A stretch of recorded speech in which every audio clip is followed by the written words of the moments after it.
Hello everyone, आज आपण बघणार आहोत molecular spectroscopy lecture number 11.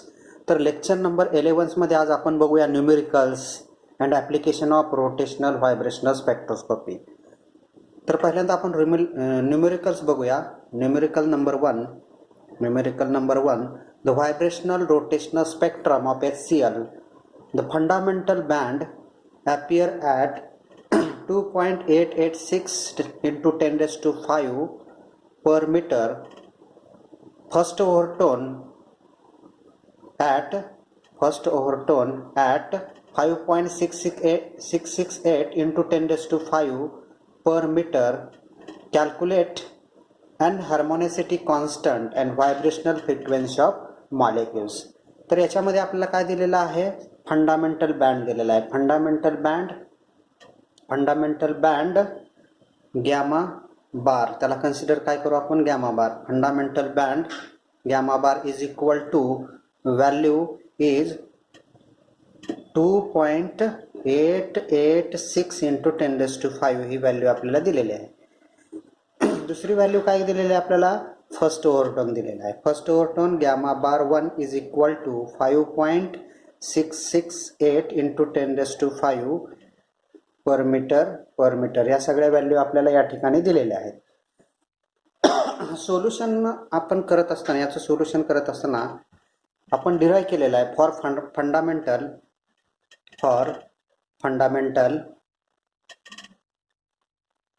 Fundamental overtone gamma bar is equal to omega bar 1 minus 2x. For first overtone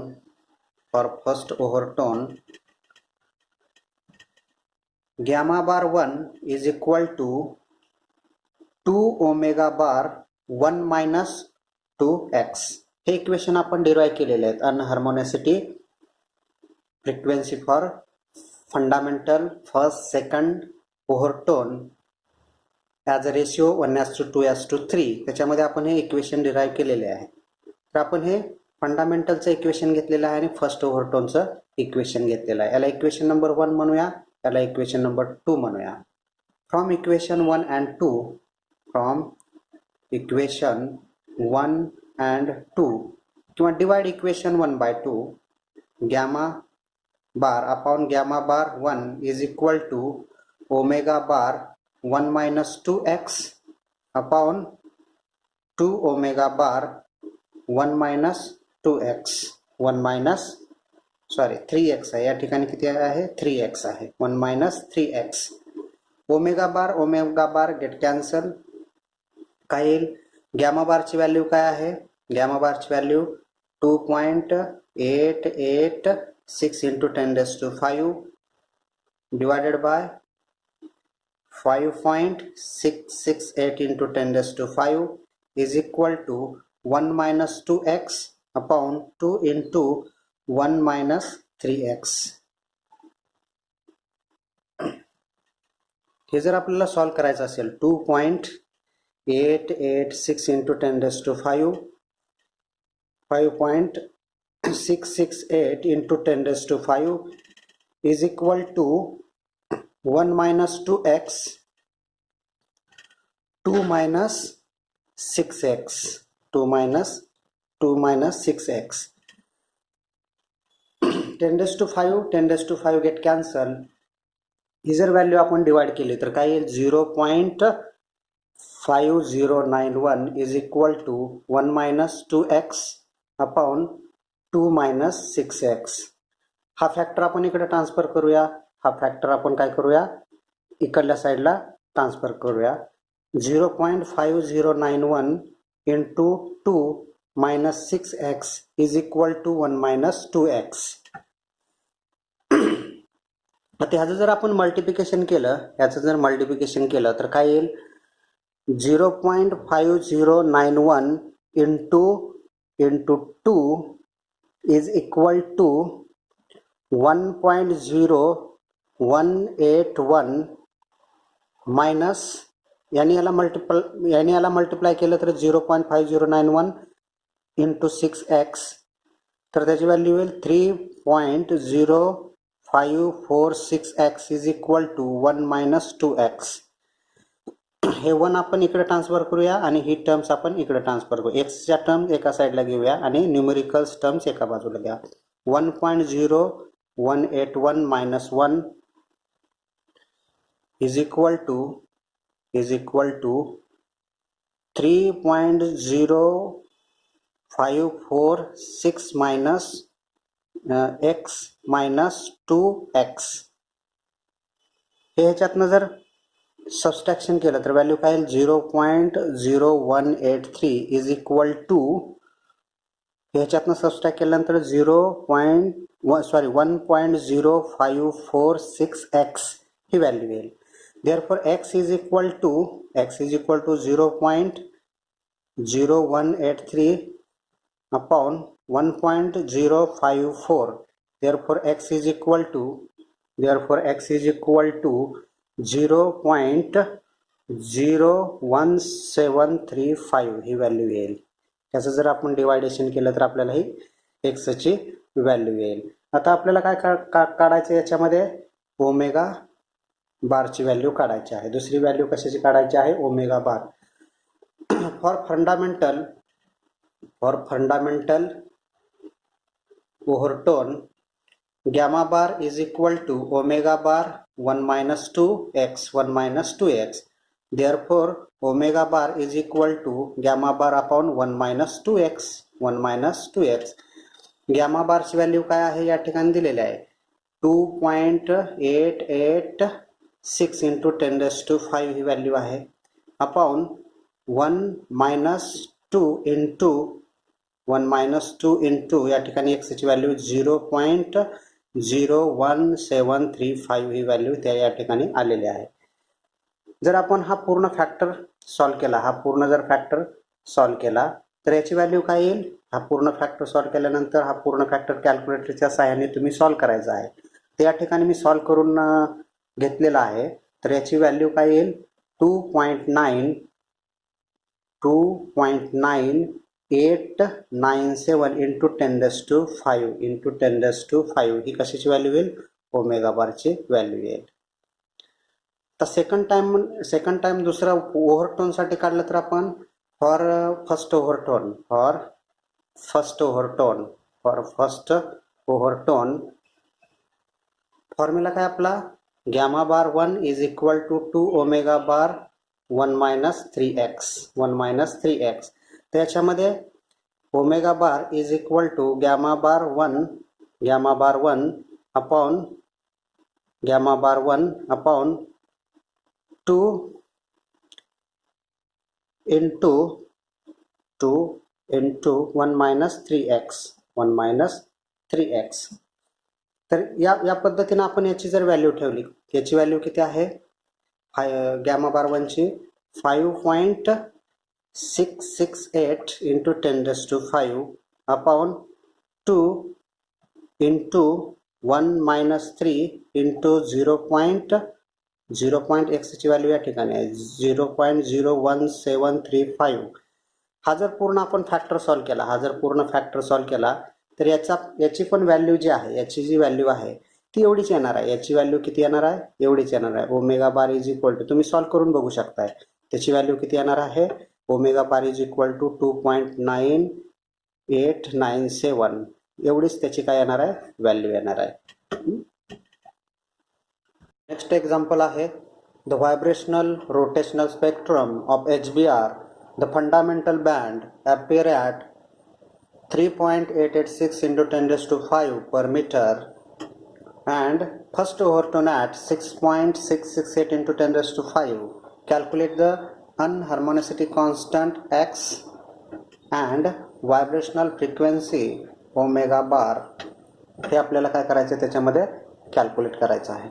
तर आपल्याला याच्यामध्ये गिव्हन व्हॅल्यू काय दिलेले आहेत काय दिलेले आहेत त्या पाहूया आपण. Gamma bar is equal to gamma bar means fundamental band is equal to 3.886 into 10 raised to 5 per meter he value आपल्याला या ठिकाणी दिलेली आहे. दुसरी व्हॅल्यू म्हणजे कोणती दिलेली आहे बघा, first overtone gamma bar 1 is equal to 6.668 into 10⁵ per metre. ही एक आपल्याला व्हॅल्यू या ठिकाणी दिलेली आहे. म्हणजे हा पहिली जी व्हॅल्यू दिलेली आहे ती कशाची व्हॅल्यू दिलेली आहे, फंडामेंटल जी दिलेली आहे. पहिली व्हॅल्यू कशाची आहे, फंडामेंटल ओव्हरटोनची आहे. आणि दुसरी जी व्हॅल्यू दिलेली आहे ती कशाची दिलेली आहे आपल्याला, फर्स्ट ओव्हरटोनची व्हॅल्यू दिलेली आहे. फर्स्ट ओव्हरटोनची व्हॅल्यू या ठिकाणी दिलेली आहे. तर आपण for fundamental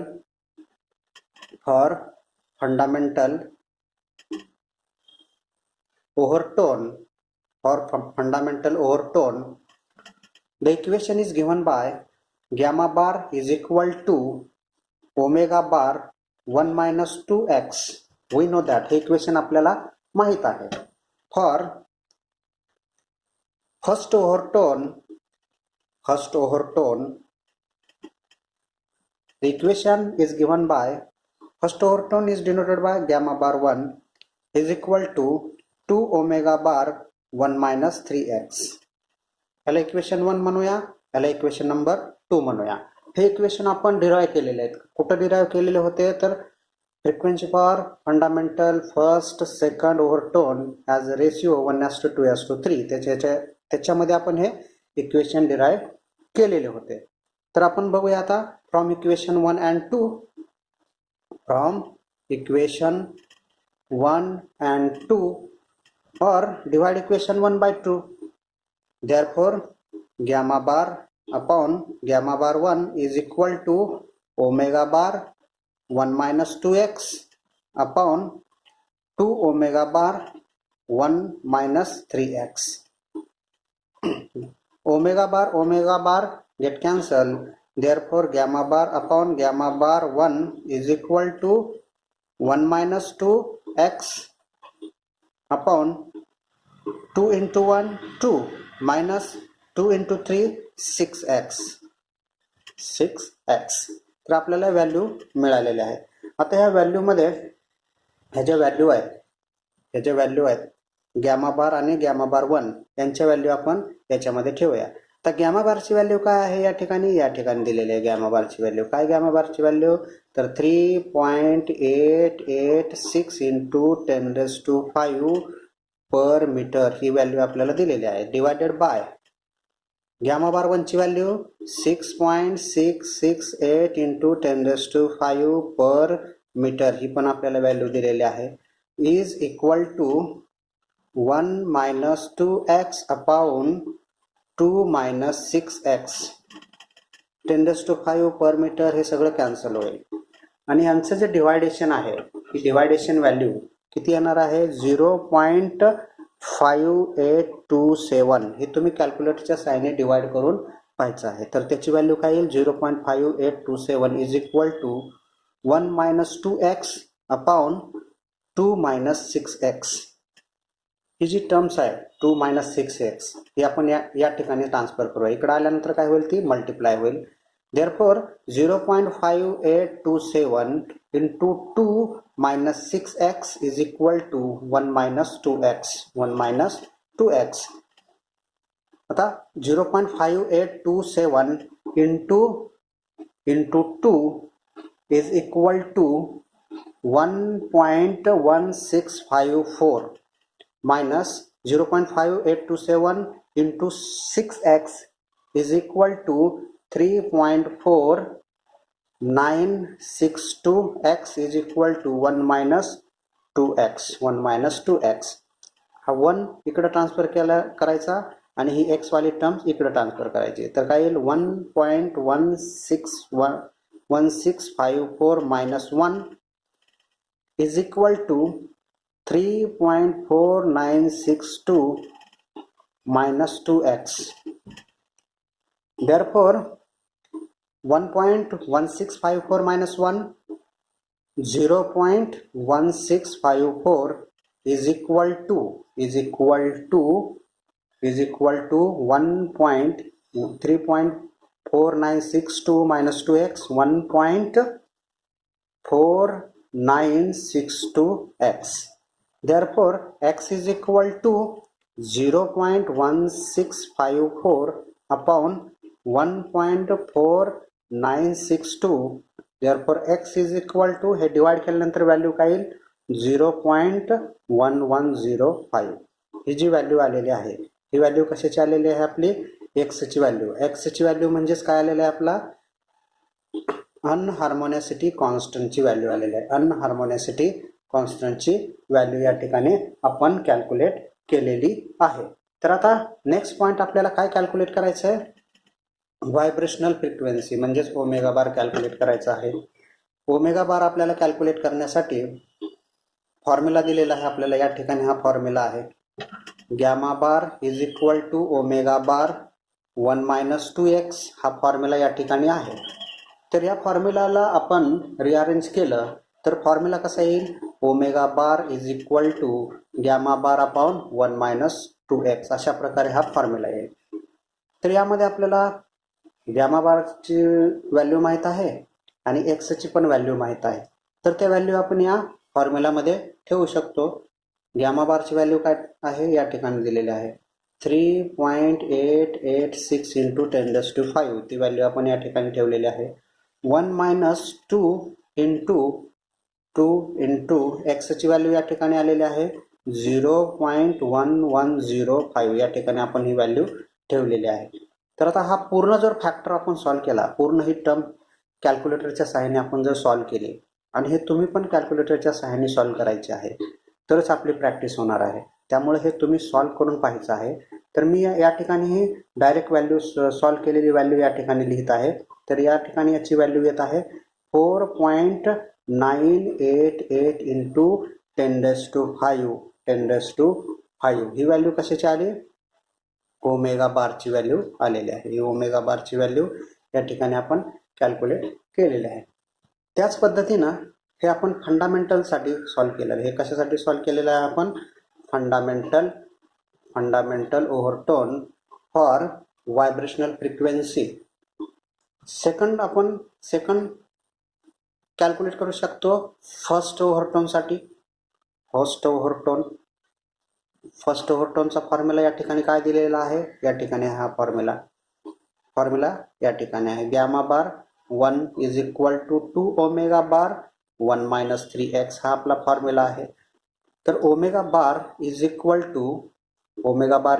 to gamma bar 1 upon 2 into 1-3x. हा आपला काय येईल फॉर्म्युला येईल. तर याच्यामध्ये जर आपण या व्हॅल्यू ठेवल्या omega bar is equal to gamma bar 1 ची व्हॅल्यू काय आहे या ठिकाणी 6.668 इंटू 10⁵ ही व्हॅल्यू आहे डिवायडेड बाय 2 इंटू 1-3 इंटू एक्सची व्हॅल्यू काय आहे या ठिकाणी 0.1105 ही व्हॅल्यू आहे. हा जर पूर्ण फॅक्टर म्हणजे ही टर्म जर आपण कॅल्क्युलेटरच्या सहाय्याने सॉल्व्ह केली तर याची जी व्हॅल्यू येईल ही तुम्ही कॅल्क्युलेटरच्या सहाय्याने ती सॉल्व्ह करून पाहायची आहे. तर याची जी व्हॅल्यू काय येईल त्याची व्हॅल्यू हीच येणार आहे सिमिलरच व्हॅल्यू येणार आहे. तर त्याची व्हॅल्यू काय येईल 4.988 इंटू 10⁵. ही व्हॅल्यू कशासाठी आलेली आहे आपली ही व्हॅल्यू म्हणजे फंडामेंटलसाठी म्हणा किंवा फर्स्ट ओव्हरटोनसाठी म्हणा सेकंड ओव्हरटोनसाठी म्हणा हे कसे रेशिओ आहेत 1:2:3. त्यांचा रेशिओ किती असतो 1:2:3. तो रेशिओ असल्यामुळं त्यांची व्हॅल्यू कशी येणार आहेत फंडामेंटल फर्स्ट ओव्हरटोनची व्हॅल्यू कशी येणार आहे सिमिलरच व्हॅल्यू येणार आहे. तर याची व्हॅल्यू ही येईल ओमेगा बार 4.988 इंटू 10⁵ ही काय होईल त्याची व्हॅल्यू येईल. तर ह्या एक्झाम्पलची तुम्ही प्रॅक्टिस करून पाहिजे. हे सगळे एक्झाम्पल तुम्ही सॉल्व्ह करून पाहायचे आहेत. नेक्स्ट पॉईंट आहे application of vibrational rotational spectroscopy. तर नंबर 1 ॲप्लिकेशन बघूया आपण determination of force constant. Consider a diatomic molecule of simple harmonic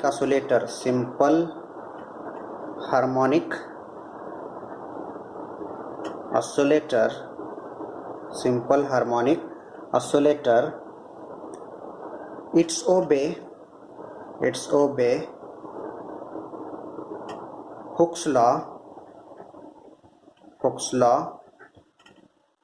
Force is directly proportional to displacement. Force is directly proportional to displacement. F is equal to restoring force. F is equal to restoring force, and X is equal to displacement between bonded atom. Displacement between bonded atom. Displacement between bonded atom. म्हणजेच हे याच्यामधलं displacement काय आहे, x आहे. आणि याच्यामध्ये जर आपण force apply केला तर काय होणार, याच्यामध्ये एक कॉन्ट्रॅक्शन होईल आणि दुसरं काय होईल, एक्सपान्शन होईल. म्हणून म्हणजेच काय असणार, force is directly proportional to displacement and F is equal to restoring force and X is equal to displacement between two bonded atom M1 M2. आपण हे जर प्रोपोर्शनॅलिटी साइन जर काढलं तर काय येईल, F is equal to minus K into X. F is equal to minus K into X. K is equal to force constant. केला काय म्हणतो आपण, फोर्स कॉन्स्टंट असं म्हणतो. K is equal to force constant. The vibrational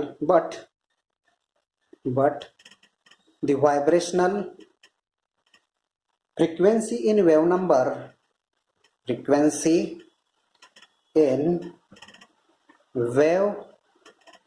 vibrational frequency in wave number is given by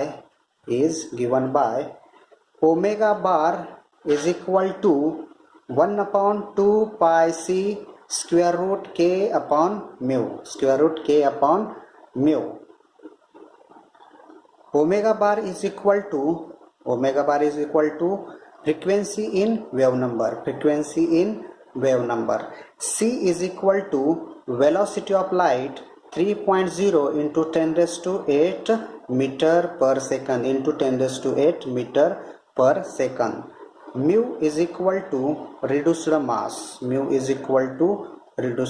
mass. The reduced mass of diatomic molecule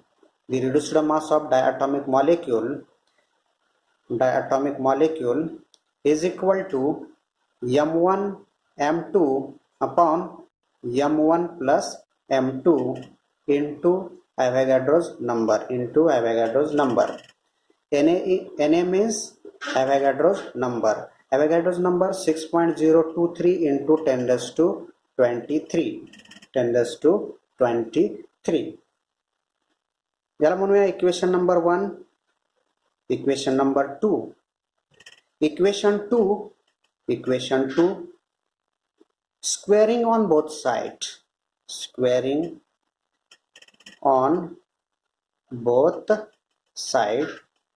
Therefore equation 2 becomes omega bar square is equal to 1 upon 2 चा square 4 pi square c square. याचा square केल्यानंतर काय होईल, हे square route निघेल, म्हणजेच k upon mu. तर application काय, डिटर्मिनेशन ऑफ फोर्स कॉन्स्टंट. तर k इज इक्वल टू, याच्यामध्ये k इज इक्वल टू काय आहे, k is equal to force constant. Therefore k is equal to, हे जर इक्वेशन आपण अरेंज केलं तर काय येईल, omega bar square 4 pi square c square mu. हे जे इक्वेशन आलेलं आहे, ह्या इक्वेशनच्या सहाय्याने आपण काय करू शकतो, फोर्स कॉन्स्टंट इझिली कॅल्क्युलेट करू शकतो. किंवा हेच इक्वेशन असंही लिहू शकतो आपण, the force constant k is equal to 4 pi square omega bar square c square. Reduced मासची व्हॅल्यू या ठिकाणी ठेवू शकतो for diatomic molecule M1 M2 upon M1 plus M2.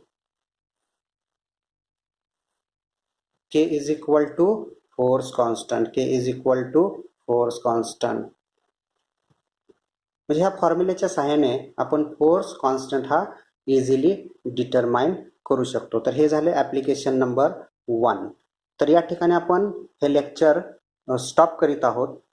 त्यानंतर पुढच्या लेक्चरमध्ये लेक्चर नंबर 12 मध्ये आपण पुढचे ॲप्लिकेशन्स बघणार आहोत. पुढचे ॲप्लिकेशन आहेत significance of force constant, determination of internuclear distance, isotopic effect. हे सगळे आणखीन 3 ॲप्लिकेशन्स आहेत. ते 3 ॲप्लिकेशन आपण लेक्चर नंबर 12 मध्ये पाहणार आहोत. आणि लेक्चर नंबर 11 मध्ये आपण न्यूमेरिकल्स आणि एकच ॲप्लिकेशन पाहिलेलं आहे. ते ॲप्लिकेशन म्हणजे डिटर्मिनेशन ऑफ फोर्स कॉन्स्टंट. तर हे लेक्चर नंबर 11 आपण या ठिकाणी स्टॉप करत आहोत. थँक्यू.